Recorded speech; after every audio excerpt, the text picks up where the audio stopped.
Kadamakudy പോയപ്പോഴത്തേക്കും meet ചെയ്തൊരു ചേട്ടനായിരുന്നു ദേ ഈ വരുന്നത്. എൻ്റെ പ്രത്യേക നിർബന്ധപ്രകാരം ലീവ് എടുത്ത് വീട്ടിലിരിക്കാൻ പറഞ്ഞു. ഇപ്പം എനിക്കും കസിനിക്കാർക്കും നല്ല ബോറടിയായിരുന്നു വീട്ടിലിരുന്ന്. ഒരു ഈവനിങ് ആയപ്പോഴത്തേക്കും ഉനേശിക്കട സ്പെഷ്യൽ ചായയും കുടിച്ച് ഞങ്ങൾ പതുക്കെ വീട്ടിൽ നിന്ന് ഇറങ്ങി. ഉമ്മിയുടെ വീടിൻ്റെ അടുത്താണ് വരാപ്പുഴ. അതിൻ്റെ തൊട്ടടുത്ത് തന്നെയാണ് കടമക്കുടി ഉള്ളത്. പിന്നീട് ഒന്നും നോക്കിയില്ല, വണ്ടി എടുത്ത് നേരെ കടമക്കുടിയിലേക്ക് അങ്ങ് പോയി.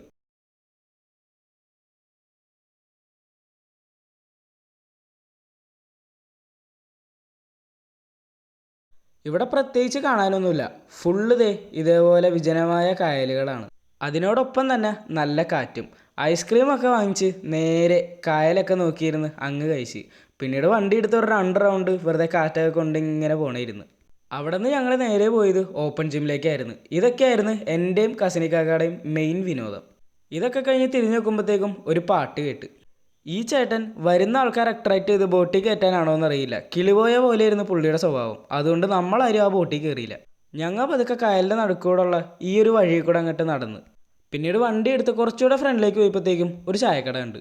എൻ്റെ കസിനിക്കാക്ക് ചായ കുടിക്കാത്തതുകൊണ്ട് തന്നെ ഞാൻ അവിടെ നിന്ന് ഒരു ലൈം ടീ വാങ്ങിച്ച് നേരെ കായലിൻ്റെ സൈഡിൽ നിന്ന് അങ്ങ് ചായ കുടിക്കാൻ തുടങ്ങി.